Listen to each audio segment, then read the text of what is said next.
আকস্মিক বন্যা ভূমিধসে নেপাল ও চীনের তিব্বতে নিহত ১৬০, ৪৫০ বিদেশি পর্যটক সহ দুই দেশে নিখোঁজ ৮০০-র বেশি। রংপুরে তোলপাড় করা ৪ খুনের ঘটনায় ঘুরপাক খাচ্ছে নানা প্রশ্ন। তথ্য যাচাই বাছাই করে পুরো রহস্য উদ্ঘাটনে এগোচ্ছে তদন্ত। আজ শুরু হচ্ছে ত্রয়োদশ জাতীয় সংসদের তৃতীয় অধিবেশন। উঠতে পারে গুম ও মানবাধিকার কমিশন সংশোধন আইনসহ ৬টি বিল। টানা পতনে ঢাকা পুঁজিবাজার, নিয়ন্ত্রক সংস্থার নেতৃত্বে নতুন মুখ এলেও ফিরছে না কাঙ্ক্ষিত গতি।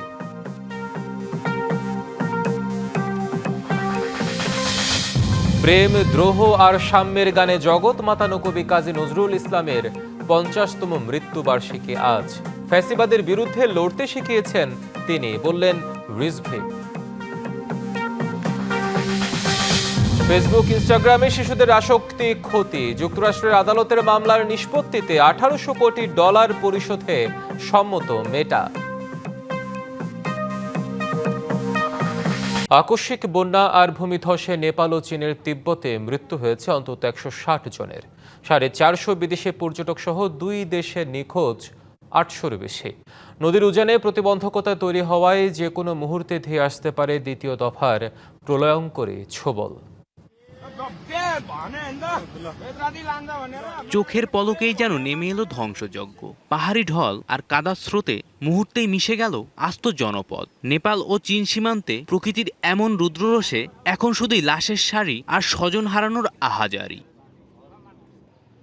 বুধবার আঘাত হানা এই ভূমিধসে বেড়েই চলেছে নিহতের সংখ্যা। দুই দেশ মিলিয়ে নিখোঁজের সংখ্যা ছাড়িয়েছে ৭০০। দুর্গত এলাকাটি সনাতন ধর্মের অনুসারীদের তীর্থস্থান কৈলাস মানস সরোবরে যাওয়ার প্রধান পথ। ফলে নিখোঁজের তালিকায় রয়েছে প্রায় ৪০০ বিদেশি পর্যটক। এর মধ্যে রয়েছেন যুক্তরাষ্ট্র, যুক্তরাজ্য ও ভারতের বহু নাগরিক। ধ্বংসস্তূপে পরিণত হয়েছে নেপালের রাসোয়া ও নুয়াকোটা জেলা। আমরা ছাদেই ছিলাম, পানি ঘরের উপরে তলা পর্যন্ত উঠে গিয়েছিল। চোখের সামনেই আমার স্ত্রী কাদায় চাপা পড়ে গেল, কিছুই করতে পারলাম না। আমরা ছাদে আশ্রয় নেয় বেঁচে গেছি। ৪-৫ ঘন্টা পরে হেলিকপ্টার এসে আমাদের উদ্ধার করে। বিপর্যয়ের কারণে নেপালের বেশ কয়েকটি মহাসড়ক বন্ধ করে দিয়েছে কর্তৃপক্ষ। নেপালের এই ভূমিধসের প্রভাবে তিব্বতের জিরং বন্দরেও ব্যাপক হতাহতের ঘটনা ঘটেছে। তিব্বতের শিগাৎসের ট্রাফিক কর্তৃপক্ষ জানিয়েছে ওই এলাকার সড়কগুলোও এখন চলাচলের অনুপযোগী। জুন থেকে সেপ্টেম্বরের বর্ষা মৌসুমে দক্ষিণ এশিয়ায় দুর্যোগ নিয়মিত ব্যাপার হলেও বিজ্ঞানীরা এর পেছনে জলবায়ু পরিবর্তনকেই দুষছেন। আন্তর্জাতিক সংস্থা ইসিমোডের বিশেষজ্ঞ চিয়াংগং ঝাং দ্বিতীয় দফায় বন্যার ঝুঁকি নিয়ে সতর্ক করেছেন। সীমান্ত নদীর উজানে এখনো বিশাল প্রতিবন্ধকতা আটকে আছে। ফলে যে কোনো সময় দ্বিতীয় দফায় প্রলয়ঙ্করী বন্যা আঘাত হানার সর্বোচ্চ ঝুঁকি তৈরি হয়েছে। জলবায়ু পরিবর্তনের প্রভাব পড়েছে গোটা দুনিয়ায়। নেপাল প্রত্যক্ষ করলো সেই ভয়াবহতার কিছুটা রূপ। রুদ্র প্রকৃতি কোথায় কখন ছোবল হানবে তা নিয়ে শঙ্কা রয়েছে সবার। জয় রায়, ডিবিসি নিউজ ডেস্ক। নেপাল আকস্মিক বন্যা ও ভূমিধসে প্রাণহানি ও ব্যাপক ক্ষয়ক্ষতিতে গভীর শোক ও উদ্বেগ প্রকাশ করেছেন প্রধানমন্ত্রী তারেক রহমান। একই সঙ্গে এক কঠিন সময়ে নেপালের সরকার ও জনগণের প্রতি সংহতি জানিয়ে উদ্ধার ও ত্রাণ কার্যক্রমে সব ধরনের সহযোগিতা করার আশ্বাস দিয়েছে বাংলাদেশ। বুধবার রাতে নিজের ভেরিফাইড ফেসবুক পেজে প্রধানমন্ত্রী তারেক রহমান শোক বার্তায় জানান, নেপালের পরিস্থিতির সার্বক্ষণিক খবর রাখছে তার সরকার। দুর্যোগে নিহতদের প্রতি গভীর সমবেদনা জানিয়ে নিখোঁজদের দ্রুত উদ্ধার এবং আহতদের যথাযথ চিকিৎসা হবে বলেও আশা প্রকাশ করেন তিনি। নেপালের পাশে থাকার ঘোষণা দিয়ে দুই দেশের বন্ধুত্বপূর্ণ সম্পর্কের পাশাপাশি মানবিক সহযোগিতার প্রতিশ্রুতিও পুনর্ব্যক্ত করেন প্রধানমন্ত্রী। এদিকে শোক জানানোর পাশাপাশি নেপালের ত্রাণ ও উদ্ধার কার্যক্রমে সম্ভাব্য সব ধরনের সহযোগিতা দেওয়ার কথা বলে বিবৃতি দিয়েছে পররাষ্ট্র মন্ত্রণালয়। নিয়ন্ত্রক সংস্থার নেতৃত্বে নতুন মুখ এলেও কাঙ্ক্ষিত গতি ফিরছে না পুঁজিবাজারে। গেল 7 দিনে কমেছে প্রধান সূচক ও লেনদেন। বিনিয়োগকারীদের আস্থাতেও পড়েছে তার প্রভাব। এমন অস্থির বাজারে অনেকেই এখন বিনিয়োগ থেকে মুখ ফিরিয়ে নিচ্ছেন। বিশ্লেষকদের মতে আস্থার সংকট কাটিয়ে বাজারে গতি ফেরানোই এখন বড় চ্যালেঞ্জ। পতনের বৃত্তে আটকে আছে দেশের প্রধান পুঁজিবাজার ঢাকা স্টক এক্সচেঞ্জ। সপ্তাহের প্রথম কার্যদিবসেই মূল সূচকের বড় পতনে শেষ হয় লেনদেন। পরদিন সোমবারও ডিএসই এক্স ৭৮ পয়েন্ট কমে দাঁড়ায় ৫,৬৪৩ পয়েন্টে। বাকি দিনগুলোতেও পতনের এ ধারা অব্যাহত থাকে। ২৫শে আগস্ট মূল সূচক আরও ৩ পয়েন্ট কমে অবস্থান করে ৫,৬৪০ পয়েন্টে। লেনদেনেও ছিল না ইতিবাচক সাড়া। রোববার ডিএসইতে ৭১১ কোটি ১৪ লাখ টাকার শেয়ার লেনদেন হয়। পরদিন তা কমে দাঁড়ায় ৬৯১ কোটি ৯৭ লাখ টাকা। পরের দিন আরও কমে যায়। মঙ্গলবার ডিএসইতে লেনদেন হয় ৫০৬ কোটি ৭১ লাখ টাকার। এমন পরিস্থিতিতে অংশীজনদের আশঙ্কা, বাজারের প্রতি আস্থা হারিয়ে ধীরে ধীরে হাত গুটিয়ে নিচ্ছেন বিনিয়োগকারীরা। তাদের মতে এর পেছনে রয়েছে বাজারের দীর্ঘদিনের অনিয়ম এবং স্বার্থান্বেষী মহলের প্রভাব। ঢাকা স্টক এক্সচেঞ্জ কিছু কোয়েরি দিয়েছিল বিভিন্ন ব্রোকারেজ হাউসে এবং সেই কোয়েরিজের ফলে কনফিডেন্সের ঘাটতি হয় এবং বিনিয়োগকারীরা সরে যায়, কারণ বিনিয়োগকারীরা খুব শাই হয়, লাজুক হয়। একটু কিছু একটা পিন পড়লে পরে বিনিয়োগকারীরা কিন্তু সরে যায়। বাজারে গতি ফেরাতে স্বল্প, মধ্যম এবং দীর্ঘমেয়াদী পরিকল্পনা নেয়ার তাগিদ এই বিশ্লেষকের। কারিগরি সক্ষমতা বৃদ্ধি করার জন্য কাজ করা উচিত এবং বাংলাদেশের বাস্তবতায় একটা বাস্তবিক প্ল্যান নিয়ে অন্যান্য যারা অংশীদার আছে তাদের সাথে, যেমন বাংলাদেশ ব্যাংক বা এনবিআর, এদের সাথে মিলে ঝিলে একটা সমন্বিত প্ল্যান নিয়ে আগানো দরকার। একই সঙ্গে কাঠামোগত দুর্বলতা দূর করে কারসাজি বন্ধে প্রযুক্তি নির্ভর নজরদারি জোরদারের পরামর্শ দেন তিনি। Rifat Tasnova, DBC news, Dhaka. দ্রোহ, প্রেম, মানবতা ও সাম্যবাদের কবি কাজী নজরুল ইসলামের ৫০তম মৃত্যুবার্ষিকী আজ। শিল্প সাহিত্যের বৈচিত্র্যময় জগতে যিনি রেখে গেছেন বিস্ময়কর প্রতিভার ছাপ।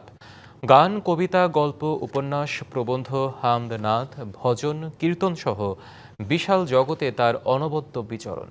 তার সৃষ্টি কর্মের বড় দর্শন হল অসাম্প্রদায়িকতা। বহুমাত্রিক প্রতিভার অধিকারী কাজী নজরুল ইসলামের প্রয়াণ দিবসে নজরুল ইনস্টিটিউট, নজরুল একাডেমি, শিল্পকলা একাডেমি সহ বিভিন্ন সংগঠন ও প্রতিষ্ঠান নানা কর্মসূচি হাতে নিয়েছে।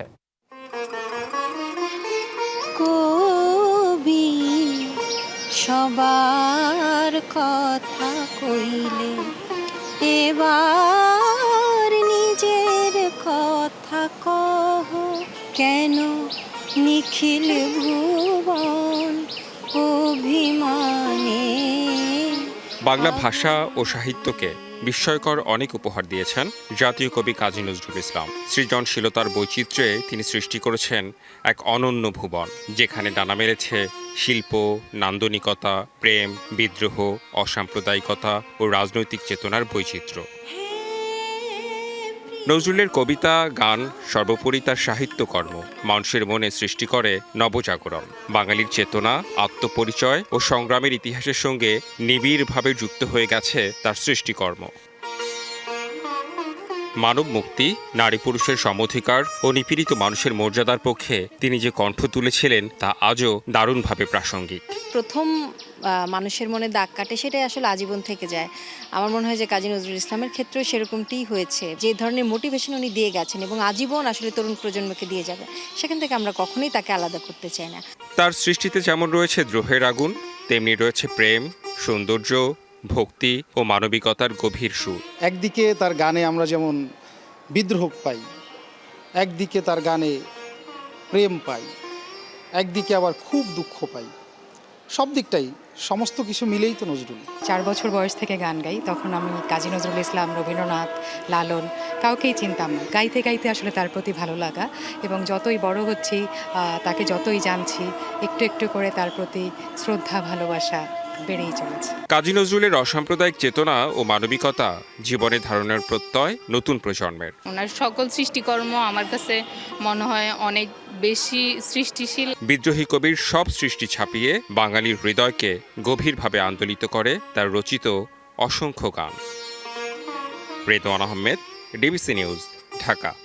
ফ্যাসিবাদের বিরুদ্ধে লড়াই, সংগ্রাম আর প্রতিবাদ করতে শিখিয়েছেন কাজী নজরুল ইসলাম। জুলাই আন্দোলনে প্রেরণা জুগিয়েছে তার লিখনী, বললেন বিএনপির ভারপ্রাপ্ত মহাসচিব রুহুল কবির রিজভী।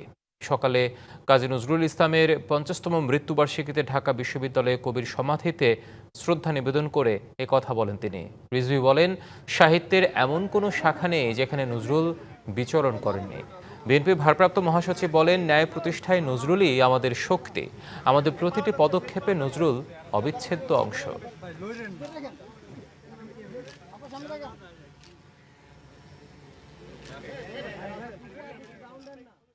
যখন আজও জুলুমের মধ্যে পড়ি, নিপীড়নের মধ্যে পড়ি, অত্যাচারের মধ্যে পড়ি, যখন দেখি চারিদিকে হতাশা ছেয়ে গেছে, ফ্যাসিবাদ ব্যাপৃত হয়েছে আমাদের দেশের আকাশে, তখন আমাদেরকে প্রতিবাদ করতে শিখিয়েছে কাজী নজরুল ইসলাম। মৃত্যুবার্ষিকীতে শ্রদ্ধা ভালোবাসায় স্মরণ করা হচ্ছে জাতীয় কবি কাজী নজরুল ইসলামকে। ঢাকা বিশ্ববিদ্যালয় এলাকায় কবির সমাধি প্রাঙ্গণ থেকে মুহূর্তে আমাদের সাথে যুক্ত হচ্ছেন সহকর্মী আরিফুল ইসলাম। আরিফ, কবি কাজী নজরুল ইসলামের মৃত্যুবার্ষিকীতে সেখানে শ্রদ্ধা নিবেদনের চিত্র কেমন দেখছেন? হিমাদ্রি, আমি যদি একটু দেখানোর চেষ্টা করব, আসলে আজকে যেহেতু বিদ্রোহী কবি কাজী নজরুল ইসলামের আজকে 50তম মৃত্যুবার্ষিকী, সেই উপলক্ষে কিন্তু বলা যায় যে তার সমাধিস্থলে দেশের বিভিন্ন শ্রেণী পেশা মানুষের কিন্তু তার যে শ্রদ্ধা নিবেদন, সেটা কিন্তু আমরা সকাল থেকে দেখেছি। বিশেষ করে বিএনপির ভারপ্রাপ্ত মহাসচিব এসেছিলেন, পাশাপাশি ঢাকা বিশ্ববিদ্যালয়ের ভিসি এসেছিলেন, এর পাশাপাশি আমরা দেখেছি যে কবি কাজী নজরুল ইসলামের যে পরিবার স্বজনরা যারা আছেন তারাও কিন্তু এসেছিলেন। তারা তাদের যে বক্তব্য, সেই বক্তব্যে উঠে এসেছে যেটা হচ্ছে যে তার যে চর্চা, কবি নজরুলের যে চর্চা, সেই চর্চার মাধ্যমে তার চর্চা বা তার চেতনাকে ধারণ করেই আজকে বাংলাদেশে যতগুলো সংগ্রাম হয়েছে, সেই সংগ্রামের যে বিজয়ী হওয়ার যে গল্পটা, সেটা কিন্তু তার চেতনাকে ধারণ করা বা তার যে সঙ্গীতের মধ্যে, তার কবিতার মধ্যে যে ধরনের বিদ্রোহী মনোভাব, সেটা কিন্তু তরুণ প্রজন্মের কাছে পৌঁছানোর কারণেই কিন্তু আজকে এই 24শে আন্দোলন হয়েছে, স্বাধীনতা হয়েছে। তো এরপরেও আমি যদি একটু দেখাতে চাই যে এই মুহূর্তে আমাদের সঙ্গে বা এই সমাধিস্থলে শ্রদ্ধা নিবেদন করেছেন সংস্কৃতির প্রতিমন্ত্রী। তিনি কথা বলবেন, নজরুল নিয়েই তিনি কথা বলবেন। আমরা সরাসরি যাব সেখানে। তো আমি প্রথমেই কবি কাজী নজরুল ইসলামের 50তম এই মৃত্যুবার্ষিকীতে তার আত্মার প্রতি মাগফিরাত কামনা করছি এবং সারা দেশবাসী নিশ্চয়ই তার জন্য দোয়া করছেন, আমরা তার জন্য। অ্যাকচুয়ালি কাজী নজরুল ইসলাম আমাদের জাতীয় কবি এবং তার সৃষ্ট সমস্ত সঙ্গীত এবং শিল্পকর্ম নিয়ে আমাদের সরকার কাজ শুরু করেছে। আপনারা জানেন, মাননীয় প্রধানমন্ত্রীর নেতৃত্বে আমরা এই বছর 25শে মে থেকে 25শে মে 2027 পর্যন্ত আমরা এখানে নজরুল বর্ষ পালন করছি। সেই উপলক্ষে নজরুলের সমস্ত সৃষ্টকর্ম, সেগুলোকে মানুষের সামনে তুলে ধরা, আর সে প্রয়োজনেই কিন্তু নানা রকম কর্মসূচি নেওয়া হয়েছে। আগামী 31শে আগস্ট সারা দেশের শিক্ষা প্রতিষ্ঠান ভিত্তিক আমাদের সাংস্কৃতিক প্রতিযোগিতা শুরু হচ্ছে নজরুলের উপর। সেই দিক থেকে নজরুলের সৃষ্টিকর্মকে আজকে জাতির সামনে তুলে ধরা খুব জরুরি আমরা মনে করেছি, সেই কারণে এই প্রোগ্রাম। তো তার অংশ হিসেবে জাদুঘরের অন্যান্য হিমাদ্রি, যেমনটা আসলে জানাচ্ছিলাম যে সংস্কৃতি প্রতিমন্ত্রী নজরুলের যে কর্মসূচি, নজরুলকে নিয়ে যে চর্চা, সেই বিষয়গুলো কিন্তু তিনি আমাদেরকে জানালেন। তবে একটি পাশাপাশি বলতে চাই যে কবি কাজী নজরুল ইসলামের যে পরিবার এসেছিলেন খিলখিল কাজী, আমরা তার কাছে জানতেছিলাম যে এই জাদুঘরের মধ্যে যে নজরুল কর্নার ছিল, সেটা কিন্তু এখন আর নেই, সেটা আবার পুনরায় করার দাবি করছিলেন তার যে নাতনি আছেন খিলখিল কাজী, তিনি কিন্তু আমাদেরকে জানিয়েছিলেন। তো সবকিছু মূলে বলা যায় যে সমস্ত মানুষের মোটামুটি বলা যায় যে ঢল নেমেছে এই সমাধিস্থলে তাকে শ্রদ্ধা জানানোর জন্য। সকাল থেকে আমরা দেখেছি, এখনো সেটা কিন্তু চলমান রয়েছে। এই ছিল এখান থেকে হিমাদ্রি সবশেষ। হিমাদ্রি, আরিফ, ধন্যবাদ আপনাকে যুক্ত হওয়ার জন্য। বিশৃঙ্খলার নিত্য যানজটের শহরে মহিলা বিশেষ বাস সার্ভিস এনেছে স্বস্তির হাওয়া। নারীরা যাত্রী আর নারীর হাতে স্টিয়ারিং। পিঙ্ক বা গোলাপি বাস নামে পরিচিত দোতলা এই গণপরিবহন নগরে নারীর যাতায়াতকে করেছে সহজ আর সুন্দর। ঘুরছে চাকা, চলছে বাস, গোলাপি রং যেমন নজর কেড়েছে, তেমনি যাত্রীদের দৃষ্টি থামছে আরেকটি দৃশ্যে, চালকের আসনে একজন নারী। প্রতিদিনের নগর যাত্রায় গণপরিবহনে নারীর যাতায়াত হয়ে ওঠে দুর্বিষহ। সেই পরিস্থিতি থেকে মুক্তির জন্য ঢাকা, চট্টগ্রাম আর বগুড়ায় শুরু হয়েছে মহিলা বিশেষ বাস সার্ভিস, যার রং গোলাপি। পিঙ্ক কালার আমার পছন্দ, বাসের কালারটা অনেক পছন্দ হয়েছে। পুকি বাসটা আমার খুবই ভালো লেগেছে। আমরা বাসেও এটা নিয়ে সবাই সাথে আনন্দ উপভোগ করতেছি। নারী কন্ট্রাক্টর এবং চালকের প্রতি আমাদের পুরো বিশ্বাস আছে। এই বাসের চালক নারী, কন্ডাক্টর নারী। বদলে যাওয়া বাংলাদেশের এই ছোট্ট পরিবর্তনটা স্বস্তি দিচ্ছে নারীদের। মহিলাদের জন্য খুবই ভালো একটা উদ্যোগ সরকার নিয়েছে। মেয়েদের সেফটিটা অনেক জরুরি, সেই ক্ষেত্রে এই সেফটিটার দিক চিন্তা করে এই বাসটা খুবই ভালো হয়েছে। ব্যস্ত মহাসড়কে দোতলা বাস সামলানোর গল্প আছে অনেক। বড় সাপোর্ট হচ্ছে আমার ফ্যামিলি, যে পরিমাণ সাহস দেয়, যে পরিমাণ ইন্সপায়ার করে, যার জন্য আমি কিন্তু ভয়টা অত বেশি কাজ করে না। বিশেষ করে আমার হাজব্যান্ড খুব সাপোর্ট করেছে, শাশুড়ি খুব খুশি হয়েছেন। আমরা আপ্রাণ চেষ্টা করব আমরা সবটুকু দিয়ে আমাদের মা বোনকে সেবা দেওয়ার জন্য। নারীদের এই পথ চলা নির্বিঘ্ন ও কর্মপরিবেশের প্রতিবন্ধকতাগুলো দূর করে অনুকূল পরিবেশ তৈরির কথা বলছে বিআরটিসি।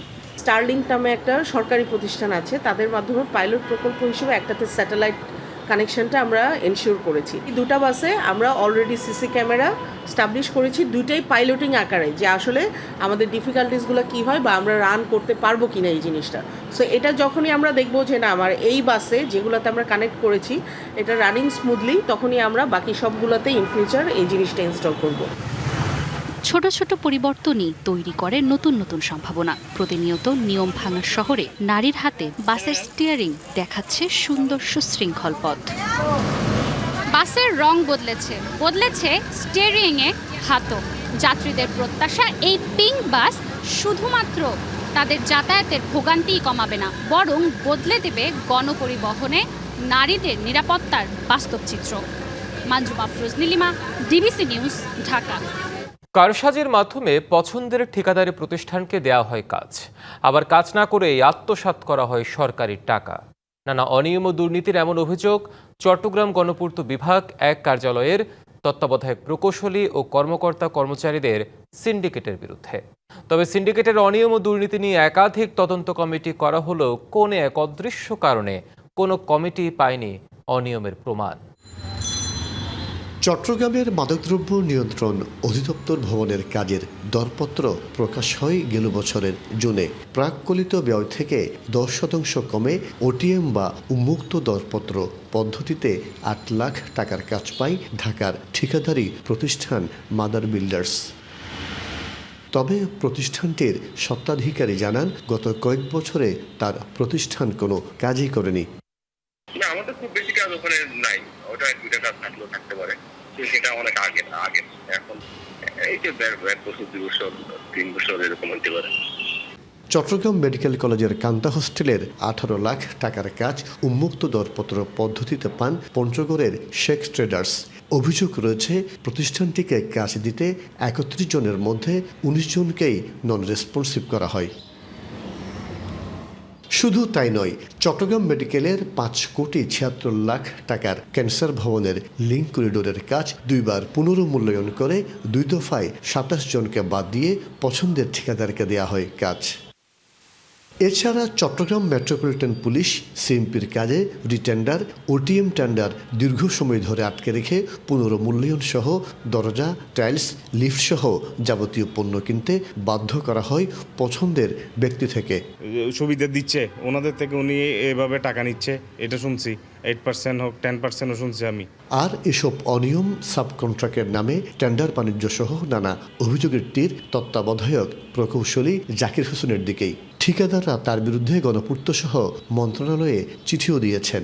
প্রায় 2-3-4 লক্ষ টাকার ফর্ম কেনার পর যদি একটা কাজ ছোট পাই, ওরা অফিসে বলে, ওরা বলে আমরা কাজগুলি করে ফেলেছি, আপনারা আমাদের সাথে সেই সমঝোতা করেন। লাগাতার উনি দুর্নীতি, এরপর পার্সেন্টেজ, এরপর ওনার পছন্দনীয় লোক না হলে ওনাদেরকে বিভিন্নভাবে হয়রানি করতেছে। তবে অভিযুক্ত তত্ত্বাবধায়ক প্রকৌশলীর সাথে কথা হলে জানান ভিন্ন কথা। বলেন দরপত্রে অংশগ্রহণকারীর দেওয়া তথ্য ত্রুটিপূর্ণ থাকলে তা বাতিল করা হয়। টেন্ডারগুলো সঠিক উপায়ে সাবমিট করে নাই, অনেক ঠিকাদার তথ্য মুখস্থ, চলমান কাজের তথ্য, যার কারণে ধরেন টেন্ডার ক্যাপাসিটি কোনোবার আমরা যাচাই বাছাই করলে দেখা যায় যে ঠিকাদারদের টেন্ডার ক্যাপাসিটি কভার করে না। সিন্ডিকেট চক্রের কারসাজিতে গণপূর্ত বিভাগ এক কার্যালয়ে দীর্ঘদিন ধরে অনিয়ম চলে আসলেও নেওয়া হয়নি কোনো ব্যবস্থা। মাসুদুল হক, ডিবিসি নিউজ, চট্টগ্রাম। ভোলার মনপুরায় বন্যা নিয়ন্ত্রণ বাঁধ পুনর্নির্মাণের কাজ ধীর গতিতে চলায় চরম দুর্ভোগে পড়েছেন বাসিন্দারা। নির্ধারিত সময়ে প্রকল্পের কাজ শেষ না হওয়ায় জোয়ারের নোনা পানিতে ঢুকে প্লাবিত হচ্ছে লোকালয়, ক্ষতিগ্রস্ত হচ্ছে ফসলি জমি। কাজের অগ্রগতি নিয়ে শঙ্কিত এলাকাবাসী দায়ী করছেন ঠিকাদারদের গাফিলতি আর পানি উন্নয়ন বোর্ডের তদারকির অভাবকে।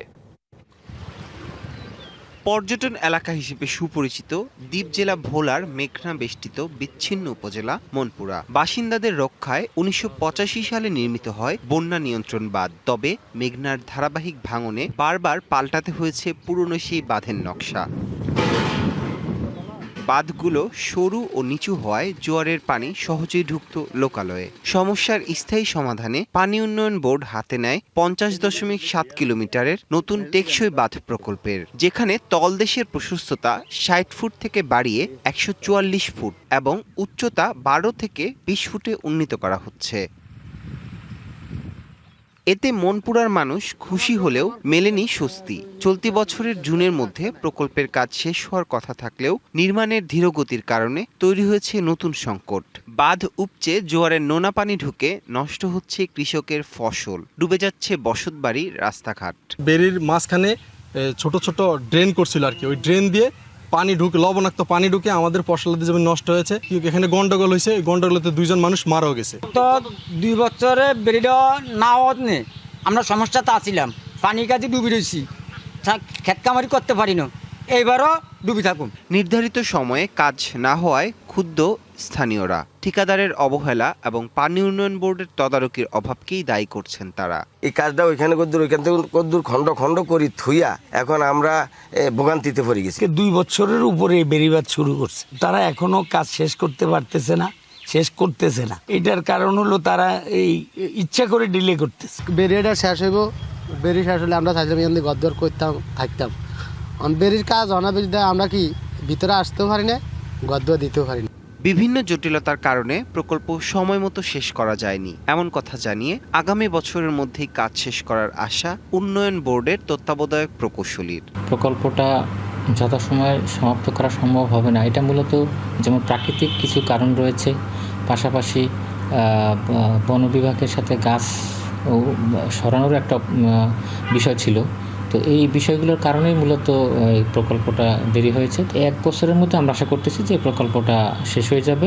শীঘ্রই মান নিশ্চিত করে প্রকল্পের কাজ শেষ করে জোয়ারের নোনা পানি থেকে জনপদ রক্ষার দাবি এলাকাবাসীর। DBC news desk. সংবাদ এই ছিল এখনকার মতো। ডিবিসি নিউজের সংবাদগুলো পড়তে ভিজিট করুন dbcnews.tv আর ভিজিট করুন ডিবিসি নিউজের ফেসবুক পেজ এবং ইউটিউব চ্যানেল। ডিবিসির সঙ্গে থাকুন।